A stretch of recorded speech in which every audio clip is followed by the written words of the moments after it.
O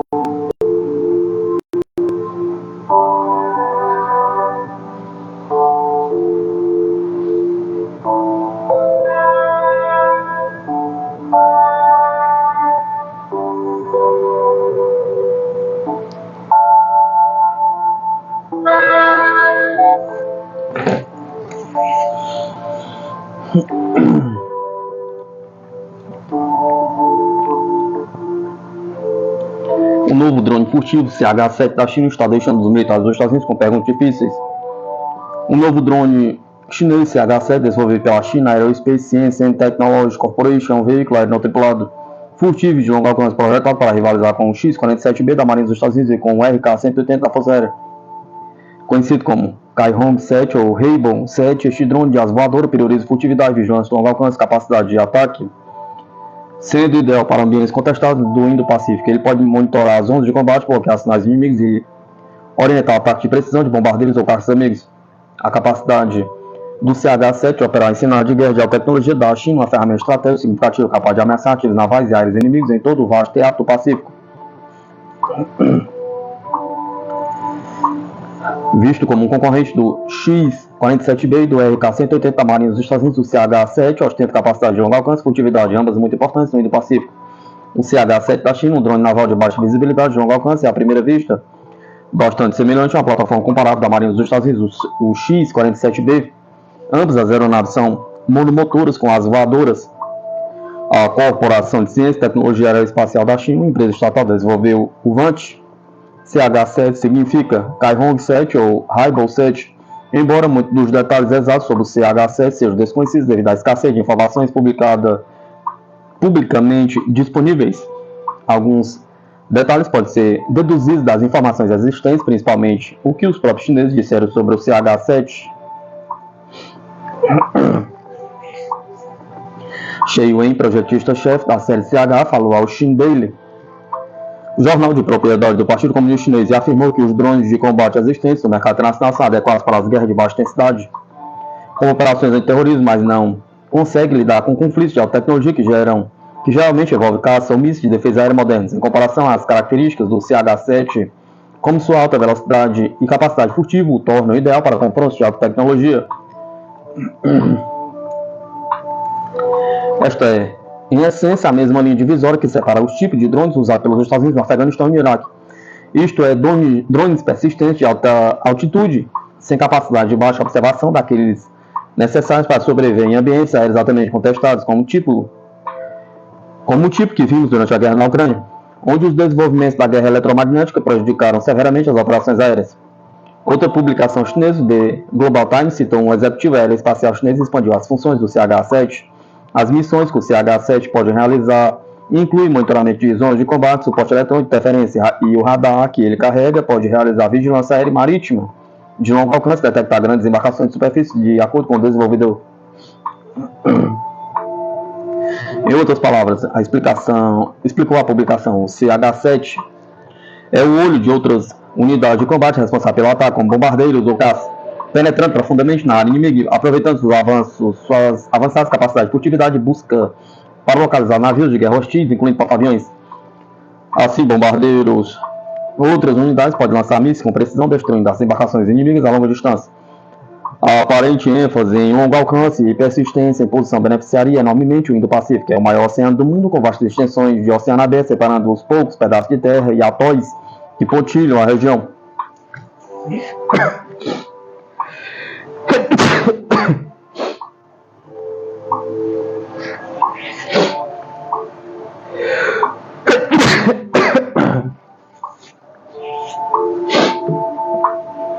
Embora caças, bombardeiros e aeronaves de observação de longo alcance individuais tenham dificuldade para atravessar todo o Indo-Pacífico, um longo alcance aliado a uma robusta capacidade de abastecimento AA seria um recurso significativo e um recurso para o qual o CH-7 aparentemente foi projetado.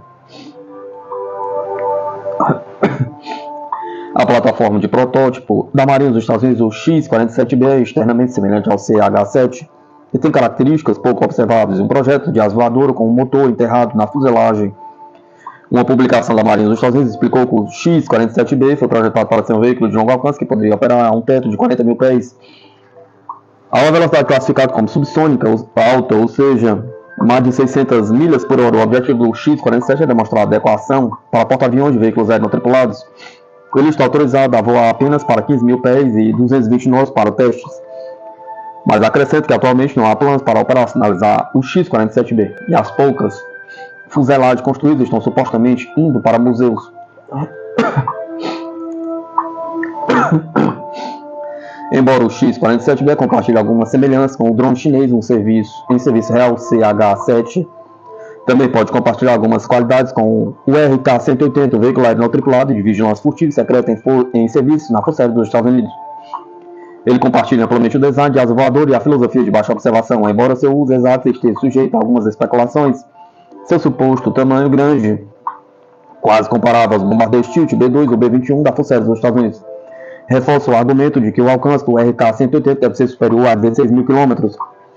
Dada a aparente falta de armamento do RK-180, postula-se que ele seja um nó de comunicação capaz de interagir e se comunicar com outras plataformas furtivas, como os caças F-22 e F-35, bem como o B-2 Spirit e os futuros bombardeiros estratégico B-21 Raider. Vigilância e reconhecimento também são aplicações aprovadas para o RK-180.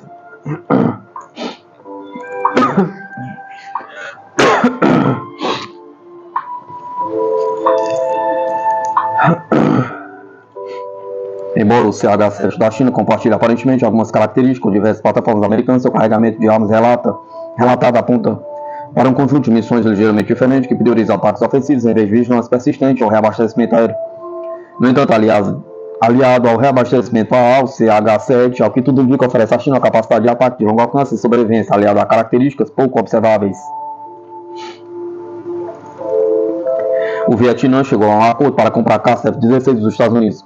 De acordo com diversas fontes que conversaram com o 1945, incluindo o ex-funcionário do governo americano com conhecimento das negociações de diversos representantes da indústria de defesa americana, o Vietnã chegou a um acordo com os Estados Unidos para a aquisição do caça F-16. As alegações surgem após um longo período de negociações entre os dois governos e tudo indica que o país do Sudoeste Asiático pode ser o mais novo cliente do caça monomotor. Nenhum número foi mencionado ainda, mas a aquisição deve ser de nada menos que 24 aeronaves, quando os F-16 forem combinados com outras plataformas que o Vietnã gostaria de obter dos Estados Unidos. Tudo isso poderia resultar no maior acordo de defesa já firmado entre os dois países. Relatos de junho passado revelaram que os dois países estavam discutindo a venda de aviões de transporte militar Hércules 130 para Hanoi. Isso foi considerado um bom primeiro passo para uma cooperação de segurança aprimorada entre as duas nações que travaram a guerra entre si há mais de 50 anos. Um acordo sobre o C-130 e o F-16 era esperado no ano passado, mas o fornecimento de equipamentos militares dos Estados Unidos para o Vietnã tem sido uma questão difícil de resolver. A Hanoi disse no final de 2022 que pretendia transferir a aquisição do sistema de armas e fornecedores tradicionais, mas nenhuma decisão nesse sentido foi tomada. As negociações sobre a venda de F-16 para o Vietnã ocorreram de forma intermitente desde 2016. Quando os Estados Unidos suspenderam o embargo à venda de itens militares para Hanoi, mas as discussões na plataforma foram mais silenciosas e menos desenvolvidas do que as negociações sobre o C-130. Sempre que uma autoridade vietnamita discute a política de aquisição, a frase padrão é: esse assunto é muito delicado. A frase é dita com ainda mais frequência se a possibilidade de a Força Aérea Popular do Vietnã adquirir aeronaves de caça avançadas for mencionada. Isso ocorre porque novos caças táticos avançados teriam maior probabilidade de afetar as relações de Hanoi com outras nações da região, especialmente a China. O C-130 é considerado menos sensível, pois é uma aeronave de caça geralmente não armada, e várias outras nações da região já o operam. Representantes de empresas ucranianas que conversaram anteriormente com seus homólogos da VPAF disseram ao 1945 que a Força Aérea do Vietnã tem enfrentado problemas cada vez maiores na operação de suas aeronaves Sukhoi, Su-27 e Su-30. Este é um dos vários problemas que motivaram a aquisição do caça americano. O principal problema com as aeronaves de fabricação russa listadas acima é que elas atingiram o fim do período de garantia. Quando a Força Aérea do Vietnã contatou os russos para solicitar ajuda de manutenção das aeronaves, representantes da Rosoboronexport e da Sukhoi disseram que não estão dispostos a continuar dando suporte às plataformas sem grande pagamento adiantados. O Vietnã não está disposto a pagar, dizem os ucranianos, porque não estão confiantes de que receberão todos os serviços pelos quais pagam. Hanoi também está cauteloso em fazer qualquer pagamento aos russos devido às preocupações com os regimes de sanções dos Estados Unidos e da União Europeia. Segundo os ucranianos, a Força Aérea Popular da Ucrânia já teve que estacionar 4 de seus modelos Su-30 em 2024, as aeronaves estão fora da garantia e não são certificadas como aptas para uso. Elas não poderão ser preparadas para missões até que seja encontrada uma maneira de realizar a manutenção e implementado um método para obter peças de reposição. Outras 10 aeronaves passarão a ter essa condição até o final de 2025.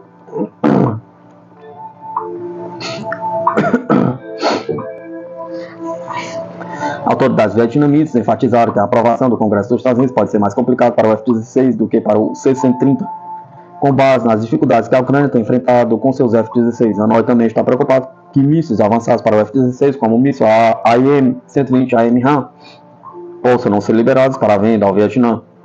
Outro fator complicador é que quase não há modelos F-16 mais antigos e baratos disponíveis. O Vietnã provavelmente terá que escolher um dos novos modelos F-16V, que seriam mais caros e também vulneráveis a problemas de liberação, devido ao radar ESA-AN APG-83 da aeronave. Os Estados Unidos podem tomar medidas para ajudar a Hanoi a financiar a aquisição do F-16, de acordo com representantes da indústria americana informados sobre as discussões.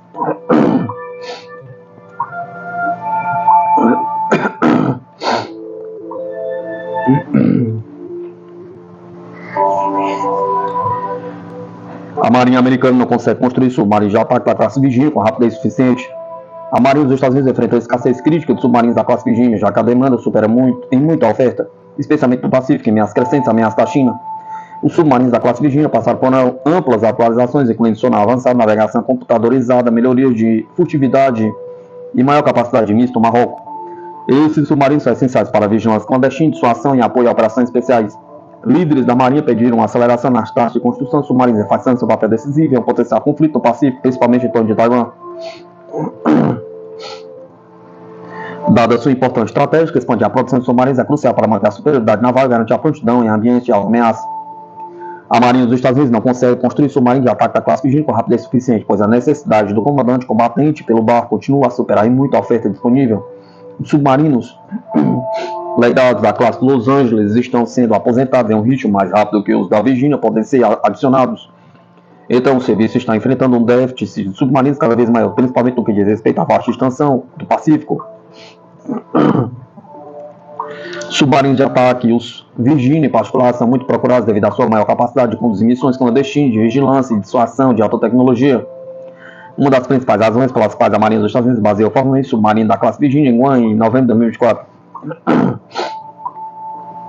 Essa crescente escassez de submarinos inspirou anos de discussões contínuas entre líderes da Marinha e membros do Congresso que tentam garantir financiamento adicional para aumentar o ritmo operacional de produção de barcos da classe Virginia de 1 para 2 ou mais novos submarinos por ano. Isso motivou muitas avaliações de bases industriais da Marinha dos Estados Unidos, já que o serviço tentou flexibilizar a capacidade industrial para garantir que os submarinos da Virginia pudessem ser construídos o mais rápido possível. Várias melhorias foram incorporadas aos submarinos de classe Virginia ao longo de muitos anos, chegando em ondas sucessivas.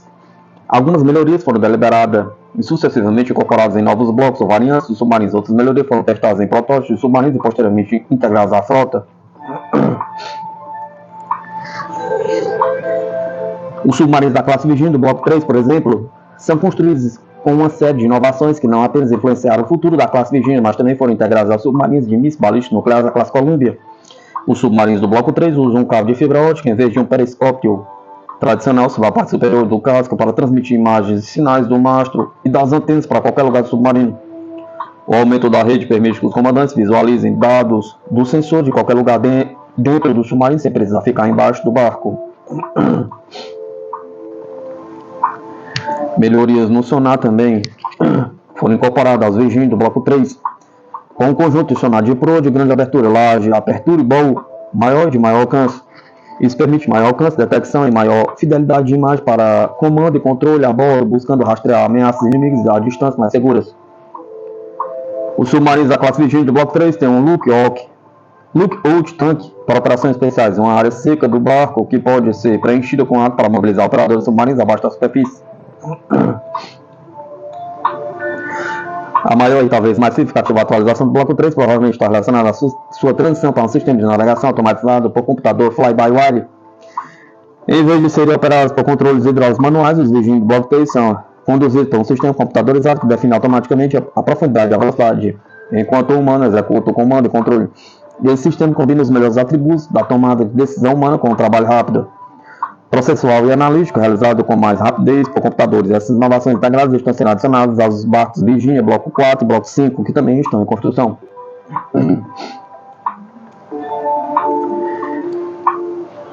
Além dessas atualizações, padrões incorporados ao Bloco 3, um conjunto adicional de melhorias importantes está sendo integrado a toda a frota. Inicialmente, esses aprimoramentos foram prototipados em um submarino da classe Virginia, o South Dakota, uma plataforma de testes. Os detalhes específicos dessas atualizações, incluindo materiais de revestimento que aumentam a furtividade, novas antenas e tecnologia de silenciamento, ainda não estão totalmente disponíveis, mas os líderes da Marinha explicam que elas se mostraram bastante eficazes. Como resultado das lições aprendidas com o protótipo o South Dakota há vários anos, toda a frota de submarinos da classe Virginia está sendo modernizada com esse conjunto adicional de tecnologia de aprimoramento de desempenho.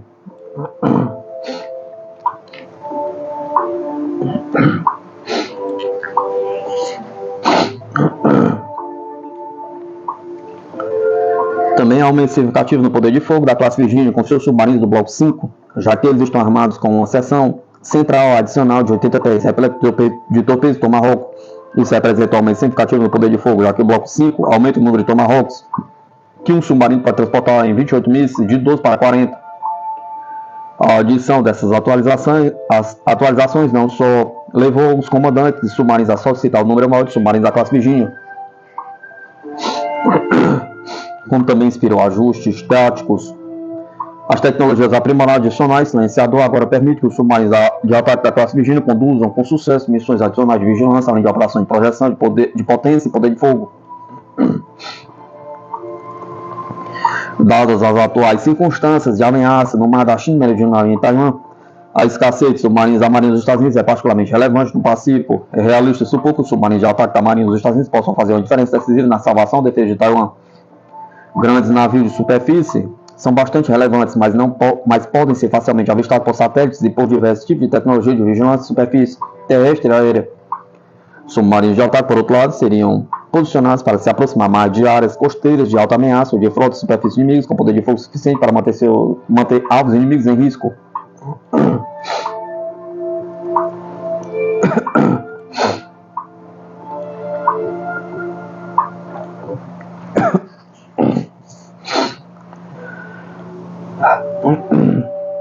Dois mil mísseis desapareceram. O pesadelo dos mísseis de cruzeiro Tomahawk da Marinha dos Estados Unidos. A Marinha dos Estados Unidos enfrentou iminente crise de capacidade de mísseis com a aposentadoria dos submarinos da classe Ohio e dos cruzadores da classe Ticonderoga, que juntos fornecem mais de 2.000 células de sistema de lançamento vertical para Tomahawk e outros mísseis. A aposentadoria desses navios até 2027 levanta preocupações sobre a capacidade de ataque de longo alcance da Marinha Americana, especialmente no Indo-Pacífico. Embora a Marinha planeje substituições, incluindo módulos de carga útil da Virginia e sistemas não tripulados, ainda há incerteza se eles corresponderão à capacidade perdida a tempo.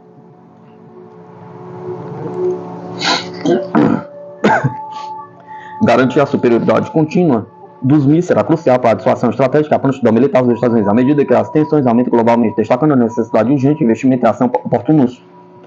Em 1994, após o colapso da União Soviética e o fim das hostilidades da Guerra Fria, a revisão da postura nuclear considerou o plano anterior da Marinha dos Estados Unidos um exagero. Em vez de 18 submarinos de mísseis guiados ou SSGNS, a Marinha precisava de 14 para atender às necessidades estratégicas. A Marinha decidiu, portanto, reequipar 4 submarinos da classe Orion, submarinos convencionais de ataque terrestre, e equipá-los com uma vasta arsenal de mísseis Tomahawk.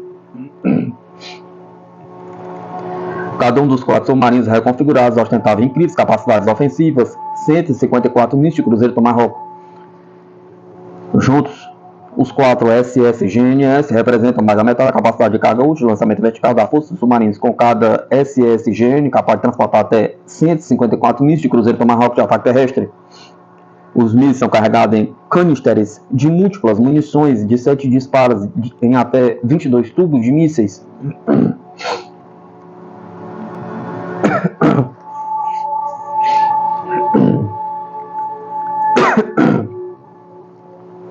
Esses tubos de mísseis também podem acomodar recipientes adicionais para equipamentos de forças especiais, alimentos e outros consumíveis, a fim de ampliar a capacidade dos submarinos de permanecerem posicionados à vanguarda em apoio às missões dos combatentes. Os tubos de mísseis também podem acomodar futuras cargas úteis, como novos tipos de mísseis, veículos aéreos não tripulados e veículos submarinos não tripulados. Apesar de suas consideradas capacidades de ataque ofensivo, a classe Ohio está programada para se aposentar entre 2026 e 2027. A Marinha dos Estados Unidos oferece uma visão geral de seu sistema de lançamento vertical, o sistema VLS.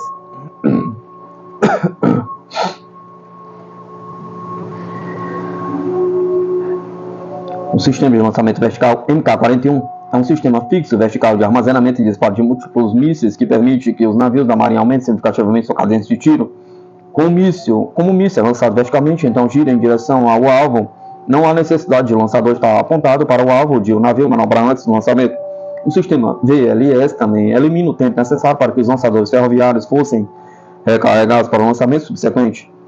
O VLS atualmente suporta mísseis como Tomahawk, o míssil padrão e o AS Rocket de lançamento vertical e o míssil Sea Sparrow Envolved. O VLS também suporta o míssil padrão avançado SM-6 que está sendo testado atualmente. Mas não se trata apenas da classe Ohio. A classe Ticonderoga da Marinha dos Estados Unidos está programada para aposentadoria completa em 2027. O que também desativaria a capacidade VLS que eles possuem. Eles têm menos células VLS por navio do que os Ohio, 122 a 154.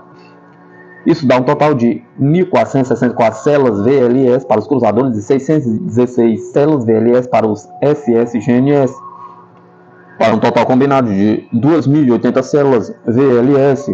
Explico, Naval News, as células VLS do SSGN são usadas para lançar mísseis de cruzeiro Tomahawk, enquanto as células VLS dos cruzadores podem lançar mísseis terra Standard, Envolved, Sea Sparrow, foguetes antissubmarinos e mísseis de cruzeiro de ataque terrestre Tomahawk.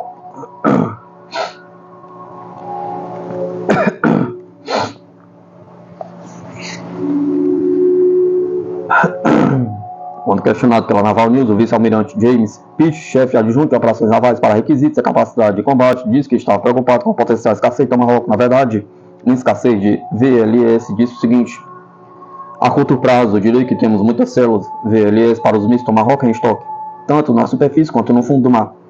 Mas admito prontamente que estamos perdendo capacidade significativa quando desativarmos nossos SSGNS nos próximos anos e estamos explorando opções para que uma capacidade subsequente pode ou não ser.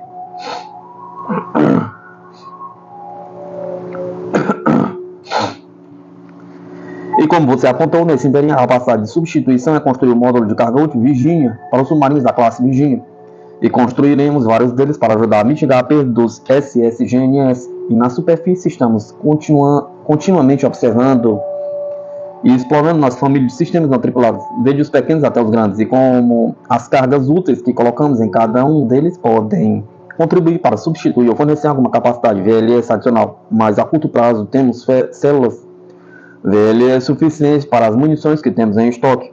O plano de construção naval de longo alcance mais atualizado da Marinha dos Estados Unidos está disponível aqui.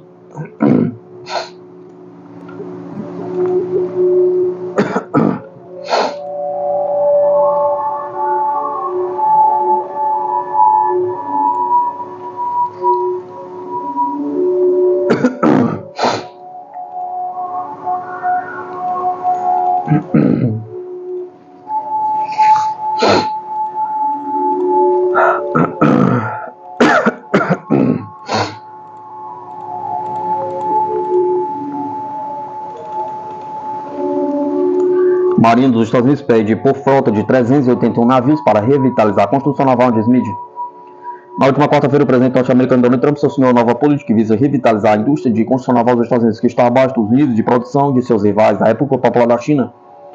A ordem executiva que cita a necessidade de fortalecer a capacidade de construção naval comercial e a força de trabalho marítimo reflete preocupações da indústria de defesa dos Estados Unidos quando, na audiência do dia 8 de abril, autoridades da Marinha expressaram preocupações com a estagnação da construção naval e seu impacto em conflitos em grandes potências.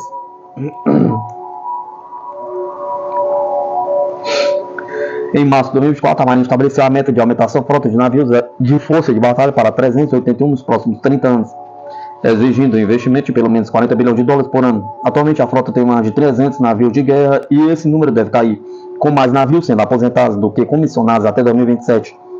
A Liga da Marinha reiterou a necessidade de expandir a frota e pediu ao Congresso que aumentasse seu financiamento para estaleiros públicos e quebra-gelos da Guarda Costeira, Estima-se que 250 mil trabalhadores qualificados precisam ser contratados na próxima década para atingir as metas de construção e manutenção de embarcações, de acordo com o Defense News. O gerente do programa de subordinação direta da base industrial da Marítima da Marinha, Matheus Sermon, destacou a necessidade de expandir a capacidade de cadeia de suprimentos e enfrentar os desafios da força de trabalho. Para o secretário adjunto interino da Marinha, Brett Sadley, a necessidade de entregar mais navios dentro do prazo do orçamento, apesar dos custos crescentes e atrasos nos cronogramas, era o maior gargalo do ramo. O escritório de prestação de contas do governo, GAO, divulgou o relatório solicitando mudanças radicais na construção naval dos Estados Unidos para alcançar a meta de 381 navios. A Marinha não conseguiu aumentar sua frota nos últimos 20 anos, apesar do aumento do orçamento, e enfrenta atrasos significativos em programas como o de fragatas.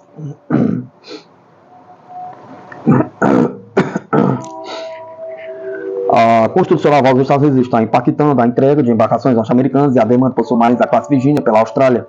Como parte do acordo AUKUS, a produção do futuro US District of Columbia, o primeiro submarino da classe Columbia, está atrasado em até 18 meses, gerando preocupações sobre a capacidade dos Estados Unidos de substituir navios em um conflito. A colaboração regional entre a China e a Rússia no Ártico está aumentando a urgência de dedicar mais recursos ao ambiente ártico.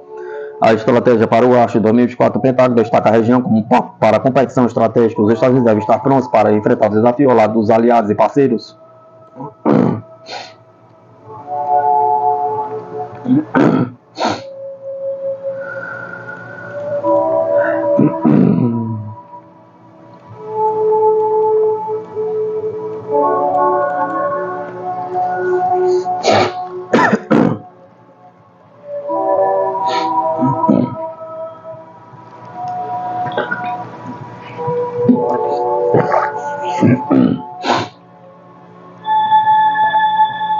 Guerra moderna pode ser remodelada por avanço de robôs inteligentes nas linhas de montagem. A inteligência artificial, que já vem impactando nossas vidas, pode significar um desenvolvimento militar importante com um avanço na fabricação de equipamentos militares por robôs inteligentes próximos às linhas de frente.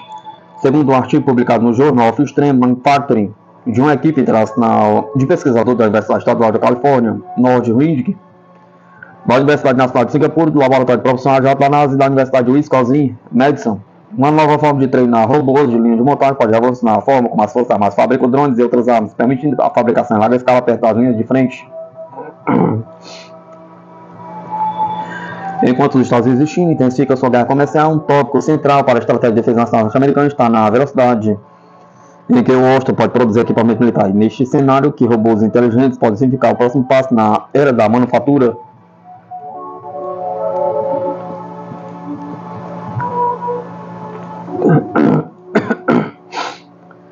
Os robôs de fábricas atuais são capazes apenas de um número definido de movimentos rígidos e não conseguem se adaptar a novas tarefas, além de exigir locais altamente especializados nas plantas de produção. São incapazes de perceber se estão alinhados incorretamente ou identificar erros nas linhas de montagem, precisando de monitoramento técnico, supervisão de engenheiros e mecânicos na medida em que avançam em suas tarefas.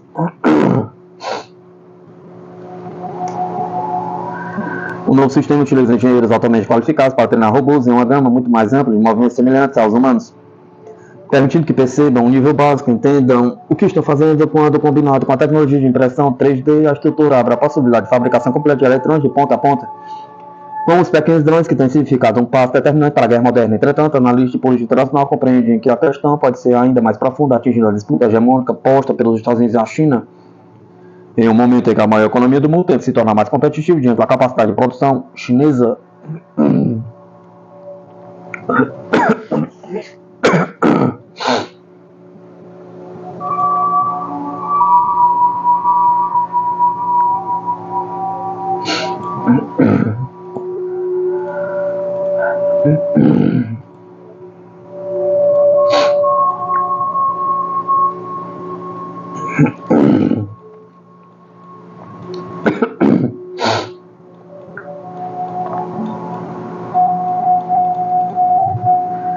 A Europa está pronta para ampliar a ajuda militar à Ucrânia quando os Estados Unidos saírem de cena? Pergunta. Com mais de 3 anos de duração e poucas iniciativas de uma saída diplomática do Ocidente, a guerra por procuração da OTAN contra a Rússia na Ucrânia está se aproximando de um momento crítico. Quando a ajuda dos Estados Unidos termina, A menos que Trump mude de ideia, a Europa tem condições de continuar a ajuda irrestrita? Pergunta. Nos meses finais de seu mandato, Joe Biden tomou medidas significativas para aumentar os estoques de munições da Ucrânia, vindo grandes quantidades de projetos foguetes, veículos blindados. Além de aprovar o pacote de assistência de 1,25 bilhão em dezembro de 2024. Esse apoio permitiu o fluxo contínuo de armas dos Estados Unidos para a Ucrânia, exceto por uma pausa ordenada por Donald Trump em março. Embora essas decisões tenham dado tempo à Ucrânia, seus estoques de munições norte-americanas estão se esgotando. O pacote de ajuda de 1,25 bilhão está quase no fim. Trump não aprovou novos pacotes de ajuda militar desde que assumiu o cargo. Mesmo que ele utilizasse a autoridade de retirada restante, o valor disponível seria insuficiente para sustentar o apoio dos Estados Unidos a longo prazo, especialmente com o Congresso controlado pelo Partido Republicano. Trump tem buscado um cessar-fogo para o conflito sem sucesso, enquanto as partes envolvidas não concordam com a integridade dos termos. Diante do impasse, a União Europeia tem incentivado a Ucrânia a tentar alguma vantagem estratégica sobre a Rússia, dizendo que vai manter o apoio por quanto tempo for necessário.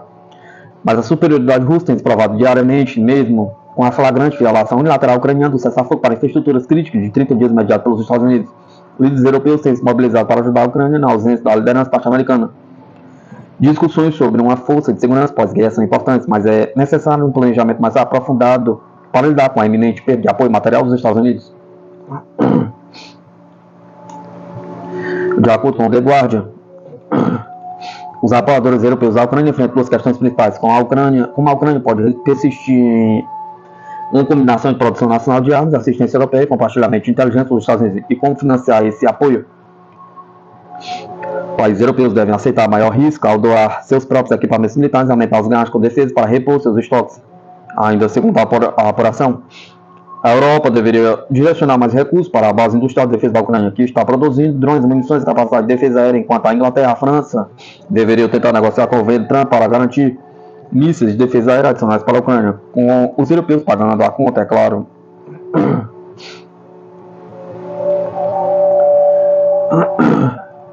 Países europeus precisam decidir como financiar esse apoio, seja recorrendo aos seus próprios recursos, aos seus próprios orçamentos, ou confiscando os aproximadamente 300 bilhões em ativos soberanos russos congelados ilegalmente por meio de sanções unilaterais. Esses ativos poderiam financiar a defesa da Ucrânia e reduzir sua dependência dos Estados Unidos, mas o tempo está se esgotando para que a Ucrânia tenha o que barganhar.